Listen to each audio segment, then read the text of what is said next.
V is for volatility.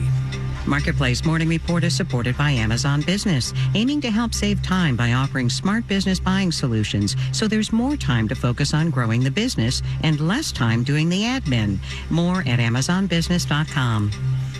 From Marketplace, I'm Sabri Benishore, in for David Brancaccio.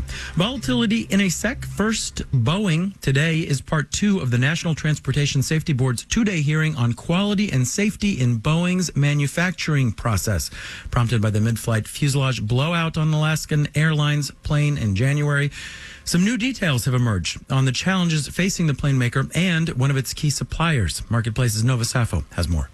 At the hearing, Boeing said it's come up with a redesign of its door plugs on MAX planes to prevent them from being mistakenly installed on fuselages without bolts. That's the cause of the Alaska Airlines blowout. The hearing also provided accounts from Boeing employees saying they were rushed at work. And Terry George, a senior executive at Boeing's fuselage supplier Spirit AeroSystems, said his company has had trouble finding qualified workers post-COVID. 5 years ago, 95% of the folks that we brought in had sheet metal experience in assembly. Now it's completely opposite. It's, a 5%. As a result, Spirit has had to increase training. Today, the hearing is scheduled to focus on Boeing's and Spirit's safety and quality management systems and on FAA oversight of the two companies. I'm Nova Safo for Marketplace. Moving on to Wall Street, the best word to describe this week is volatile. Stocks in the U.S. and Japan plunged on Monday, then rebounded partially. The S&P, the Dow, and the Nasdaq closed up roughly 8% yesterday. There is, in fact, an actual measure of stock market volatility. It's called the VIX Volatility Index, and it itself has been volatile. It more than doubled on Monday. It's been swinging up and down wildly since. Right now, it's showing volatility in markets has increased by 42% in the last 5 days. Now, it is probably not a coincidence that this is happening in the month of August. August has a reputation for being rocky. Quincy Crosby is chief economic strategist at LPL Financial. It's considered that the markets are slower in August. There's vacation time. That's been the traditional view about August. Because it's slower, you can skew the market in one direction or another. And therefore, any move in the market can be exaggerated.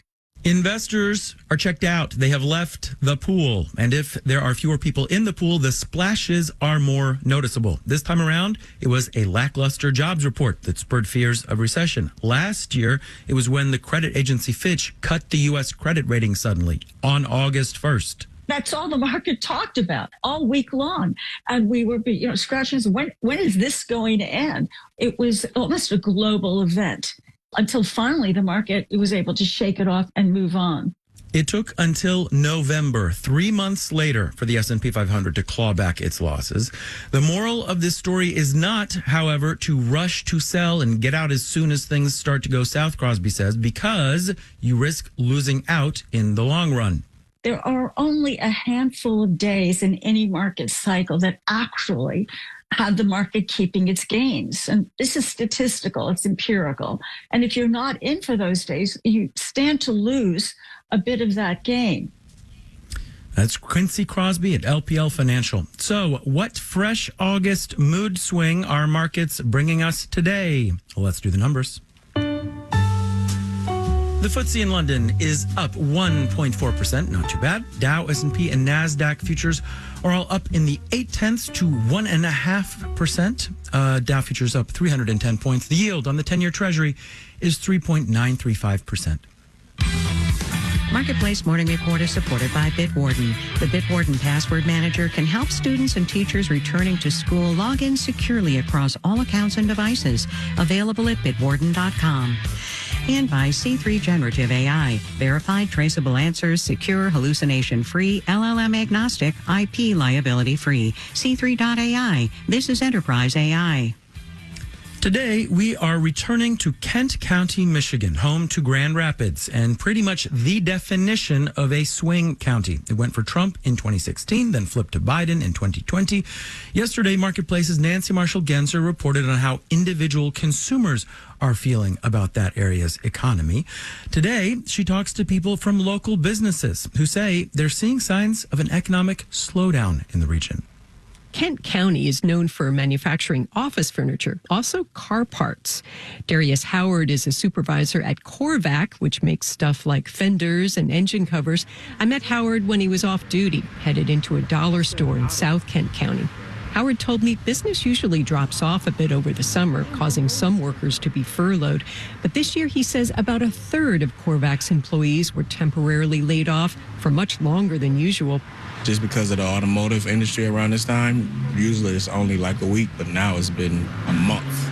Down the street, the Green Apple Food Bank is seeing a spike in demand. Executive Director Nancy Cromley says the number of families coming in for food has soared close to 30%.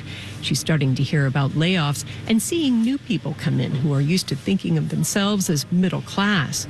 So these are people that have, they're not living in the system, they're not getting all kinds of other support, but they're just finding that they don't have enough money. But families can only go into the food bank once a month. Otherwise, they're shopping at discount stores like the one in northern Kent County, where Nate Harkness is assistant manager. I find him sitting in his truck in the parking lot on break. He estimates that sales are up 120% so far this year, and his customers aren't coming in to splurge. They don't really buy a lot of candy. They're just buying the staple things that they need, the important stuff, along with your toilet articles. There are also more bargain hunters at the Daily Deals grocery store in Wyoming, Michigan. Kimberly Jones is director of sales and purchasing. She says more shoppers are buying in bulk.